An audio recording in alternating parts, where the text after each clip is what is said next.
శుక్లాంబరధరం విష్ణుం శశివర్ణం చతుర్భుజం ప్రసన్నవదనం ఝాయేత్ సర్వవిఘ్నోపశాంతయే. కైకేయి కోపగృహమునకు ఎగుట 2 వరములను కోరుకొనుట. ఈ విధముగా పాపాత్మురాలైన ఆ గోని మందర కైకేయిని తన దురాలోచనలని కత్తివేటకు గురిచేసి, ఇప్పుడు నీవు కోపగృహమునకు పొమ్ము, అతి జాగ్రత్తతో పనిని సాధించుకొనుము, తొందరపడి రాజుగారిని విశ్వసించకము అని పలికెను. కైకేయి మందరను ప్రాణప్రియంగా భావించెను. పదే పదే ఆమెను మెచ్చుకొనుచు, ఈ జగత్తున నీవలే నా హితం కోరేవారు ఎవరు గలరు? ప్రవాహంలో కొట్టుకొని పోతున్న నాకు ఒక ఆలంబనగా దొరికావు. విధాత రేపు నా అభిలాషను పూర్తి చేస్తే నేను నిన్ను నాకంటి పాపగా భావించెదను అని తన దాసిని మిక్కిలి శ్లాఘిస్తూ కైకేయి కోపగృహానికి పోయెను. మందర వర్ష ఋతువు ఆపదానడి బీజం కైకేయి బుద్ధి అనే నేలలో నాటబడినది. కపటమనే నీటిధారచే తడపబడేది మొలకెత్తినది. ఫలితంగా వరములనే 2 చిగురుటాకులను వేసింది. దుఃఖం దీని పరిణామ ఫలం. కోపమునకు సూచించుటకై తగిన వేషం దాల్చి కైకేయి కోపగృహమున నేలపై పరుండెను. రాజ్యాధికారం కలిగి ఉండి దుర్విధి కారణంగా ఆమె అన్నింటినీ కోల్పోయెను. రాజభవనము నగరం ఆనందోత్సాహములతో నిండి ఉండెను. ఎవరు ఈ కుతంత్రం పసిగట్టలేదు. నగరవాసులైన స్త్రీ పురుషులెల్లరూ అత్యుత్సాహంతో పట్టాభిషేక ఏర్పాట్లలో మునిగి తేలుచుండరి. రాజభవన ద్వారమున ప్రజలు గుమిగూడి లోపలికి బయటికి నిరంతరం తిరుగుచుండరి. శ్రీరామచంద్రుని చిన్ననాటి స్నేహితుల యువరాజ పట్టాభిషేక వార్త విని మిక్కిలి సంతుష్ట హృదయులైరి. వారు గుంపులు గుంపులుగా శ్రీరామచంద్రుడి కడకు వచ్చిరి. వారి ప్రేమలు గుర్తించి శ్రీరాముడు వారిని ఆదరించి మృదుమధురంగా వారి క్షేమ సమాచారాలు అడిగిన. తమ ప్రియమిత్రుడైన రామచంద్రుని నుండి సెలవు గైకొని వెళ్ళుచు, శ్రీరాముని వంటి స్నేహశీలుడు ఈ జగత్తున ఎవరిందరూ? మా కర్మవశమున ఎవరి కడుపున పుట్టిననో జన్మజన్మల ఎందనో సీతాపతియే మాకు ప్రభువగును. మేము ఆయనకు సేవకులుగాను ఉండనట్లు భగవంతుడు మమ్ము అనుగ్రహింపుగాక. ఈ సంబంధం ఇప్పటికీ ఇట్లే నిలిచి ఉండుగాక అని తమలో తాము అనుకొనుచుండరి.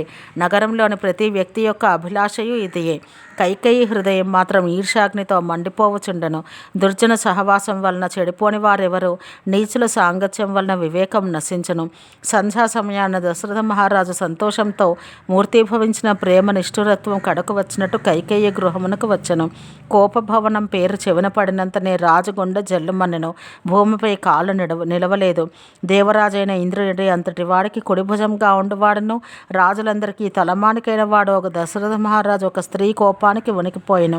త్రిశూలం, వజ్రాయుధం, ఖడ్గముల దాడిని ఎదుర్కొనగల ధీరులు సైతం మన్మథుని పూల బాణముల తాకిడికి నిల్వజాలరు. మన్మథుని మహిమ బల ప్రతాపములో ప్రభావం లెట్టివి.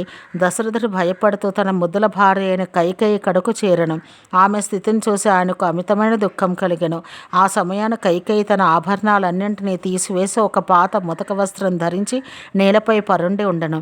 విధాత రాబో వైధవ్యం ముందుగానే సూచించినాడా అన్నట్టు ఆమె వేషం కుత్సిత పథకములకు తగినట్లే ఉండెను. రాజు ఆమెను సమీపించి మృదుమధురంగా, ప్రియా, ఏలా అలిగితివి అని పలికెను. రాణి కోపమేలా అనుచో రాజు ఆమెను చేతితో తాకగానే కైక ఆ చేతిని విదిలించి వేసెను. తోక తొక్కిన ఆడతాచు వలె ఆయన వైపు చూసెను. ఆమె 2 కోరికలే నాలుకలుగా, వరములనడి 2 కోరలు కాగా కాటు వేయుటకు అనువైన ఆయువు పట్టు కొరకు వెదకుచుండెను. తులసీదాస్ చెప్పుచున్నాడు. దశరథరాజు దీన్ని ప్రేమపూర్వకంగా భావించెను. మహారాజు, ఓ సుముఖి, సులోచన, సుభాషిణి, గజగామిని, నీ కోపకారణం తెలుపుము అని పదే పదే పలికెను. ప్రియా, నీకు అపకారం చేసిన వారు ఎవరి శిరం ఛేదించవలెనో? యముడు ఎవరిని కోరుచున్నాడు? ఏ దరిద్రుని రాజుగా చేయవలను? ఏ సామంతరాజును దేశ బహిష్కృతిని చేయవలెనో? నీకు శత్రువులు దేవతలైనను సరే వారిని వధించెదను. ఇక మనుషులేమి లెక్క? వారు కీటకములతో సమానం. సుందరి, నీవు నా స్వభావం ఎరుగుదవు. నీ ముఖచంద్రునకు నేను చెకోరమును. ప్రియా, నా ప్రాణములు, పుత్రులు, కుటుంబం, ప్రజలు సర్వస్వం నీ అధీనం. నేను ఈ మాటలు కపటంతో చెప్పుటలేదు. 100 సార్లు రామునిపై ఒట్టు పెట్టి చెబుతున్నాను. ఇది ముమ్మాటికి సత్యం. నీ మనోరథమేమో తెలుపుము. సుందరమైన నీ తనువును ఆభరణములతో అలంకరించుకొనము. సమయాసమయాలు ఎరిగి ఈ వికృత వేషంను త్యజించము. రాజుగారి ఈ మాటలు విని ఆయన వాగ్దాన ప్రభావం మనసును దలచి బుద్ధిహీనైన కైకేయి నవ్వుచూ లేచి ఆభరణములు ధరించెను. జింకను చూచి వేటాడు ఒక కిరాత స్త్రీ వలె వలపన్నెను. కైకేయి కోపం తగ్గిందని తలచి రాజు మోహపరవశుడై మృదుమధురముగా పలికెను. ఓ భామిని, నీ మనోరథం నెరవేరుచున్నది. నగరంలో ప్రతి గృహం ఆనందోత్సాహములతో వెల్లివిరియుచున్నది. ఓ సుందరనైనా, రేపు రాముని యువరాజును చేయుచున్నాను, కావున మంగళకర వస్త్రమును ధరింపుము. ఇది వినగానే పాషాణ హృదయైన కైకేయి గుండె బద్దలయ్యను. ఇది ఆమెకు పుండపై కారం చల్లినట్లయ్యను. ఆమె కృత్రిమంగా నవ్వుచు హృదయమందలి తన విషాదం దాచుకొనను. తేలికొట్టిన దొంగ బహిరంగంగా ఏడవలేడు కదా. రాజు ఆమె కపట చాతుర్యం గమనించలేదు. ఏలన్న కుటిలత్వ బోధనలో పండితురాలైన మందర ఆమెకు ఉపదేశమిచ్చి ఉన్నది. రాజు ఇంగితజ్ఞుడే అయినను స్త్రీ చిత్తం సముద్రం వలె అగాధమైనది, తెలుసుకున్న వీలు కానిది. ఆమె మరలా కపట ప్రేమను నటిస్తూ నవ్వుచూ కన్నులో మూతియు తిప్పుచూ పలికెను. ప్రియతమా, అడగము అడగము అని అనటయే గాని ఇంతవరకు ఏమీ ఇచ్చిందే ఎరుగను. మీరు నాకు లోగడ 2 వరములు ఇచ్చి ఉంటుంది, కానీ వాటి నేను పొందగలనో లేదో. రాజు నవ్వి, ఓ, ఇప్పుడు నీ మనసు అర్థమైనది కనుక నీవు పోనుట యుక్తమే అని అనిపించుచున్నది.